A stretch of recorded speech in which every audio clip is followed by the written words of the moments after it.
लोग बोलते भी हैं बाहर में, ऐसा कुछ नहीं होता है। हाँ, यूपी बिहार के लोगों को एक समय था जब मुंबई में या बड़े शहरों में भैया बोलते थे। लेकिन अगर फिल्म सफल होगी तो लोग भैया जी बोलेंगे, है कि नहीं? जब लोगों के जबान पे चढ़ जाएगी फिल्म, हर व्यक्ति जब जाके देखेगा तो वही भैया भैया जी हो जाएंगे।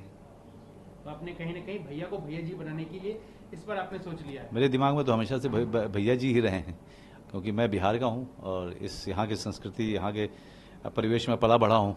तो मेरे लिए भैया भी, हमारे बड़े भैया भी भैया ही बोलते हैं या भैया जी बोलते हैं। किसी को ज़्यादा सम्मान देना होता है तो मेरे लिए वो कोई अंतर उसमें दिखता नहीं है। थोड़ा फिल्म के बैकग्राउंड के बारे में बताइए। ये बड़े भाई की कहानी है। बड़े भाई, एक सौतेला बड़ा भाई जिसने अपने पिता को वचन दिया था कि वो अपने सौतेली माँ और सौतेले भाई की एक बाप की तरीके से उनकी देखभाल करेगा और वो किसी भी गैर कानूनी काम में नहीं जाएगा जिसमें वो लिप्त रहता था। और आज जब सब कुछ सही हो रहा है तभी एक ऐसी मुसीबत इनके सर पे पड़ती है जहाँ पे अब इनको जो है अपने परिवार के साथ जुड़ना है, परिवार की इमोशन को आगे लेके जाना है और परिवार की रक्षा करनी है। ये जो फिल्म का ट्रेलर हमने देखा उसमें जो पहले एक जमाने में आता था, आज से अगर बात की जाए 10 साल 20 साल पहले, जब वो मार धार वो म्यूजिक तो कुछ इस टाइप का लगा, तो मतलब क्या दिमाग में था जब ये बनाने से? जी, हमारे तो दिमाग में यही था। मेरे लिए तो ये था कि हम सब के लिए ये ट्रिब्यूट है 70 के दशक को। 70 के दशक में जो मेन स्ट्रीम की फिल्में बनती थी उसमें नायक अमूमन छोटे शहर गांव से आता था और वहाँ की परंपरा वहाँ के जड़ से जुड़ी हुई कहानी होती थी। भले ही वो लार्जर देन लाइफ होती थी, उनके एक्शन बड़े लार्जर देन लाइफ होते थे। अब बताइए, और या फिर नीचे के तबके के लोगों की बात होती थी, नायक वो होता था। धीरे धीरे चीज़ें हम गांव और छोटा शहर हमारे मेन स्ट्रीम के बड़ी फिल्मों से गायब होने लगे। आज भैया जी के साथ ये कोशिश ये भी है कि मेन स्ट्रीम के इस पूरे फॉर्मेट में गांव और छोटे शहर की कहानी को लेकर हम आए।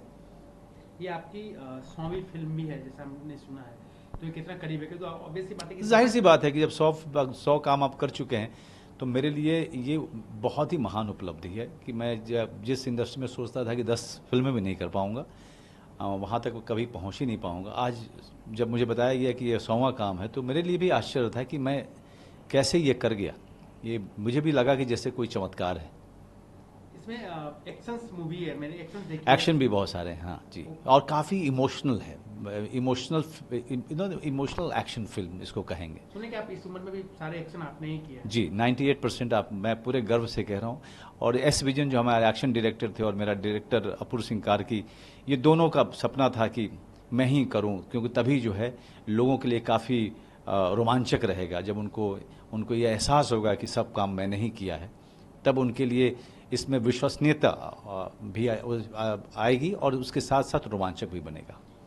इस दौर में जहां करोड़ों अरबों की मूवी बनती है, बड़े बड़े स्टार सन और डॉटर इंट्रोड्यूस हो रहे हैं मार्केट में, वैसे में आप हमेशा लिंक से अलग मूवी बनाते हैं और लोग का प्यार भी मिलता है, इस पे क्या कहेंगे?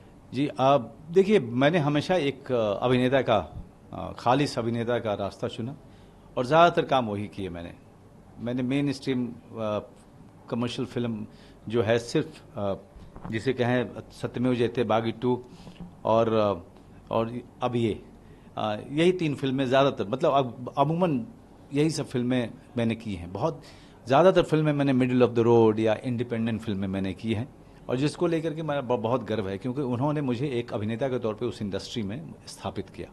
एक अंतिम सवाल, हर लोगों के जवान पे आपके पिक्चर आने से पहले वो डायलॉग, वो क्या है डायलॉग, वो हम सुनना चाहेंगे कि अब निवेदन नहीं क्या आप? अब मैं जब कैरेक्टर में होता हूँ ना सर, मैं किसी से बात भी नहीं करता हूँ जब शूटिंग करता हूँ, और हमेशा मैं कैरेक्टर में रहना चाहता हूँ। तो उस समय मेरे दोस्त और मेरा परिवार कोई आता भी नहीं है शूटिंग पे मुझसे मिलने के लिए, क्योंकि जानते हैं कि ये आदमी जो है डिस्टर्ब हो जाएगा। तो उस समय का जो है मानसिक स्थिति अलग होती है।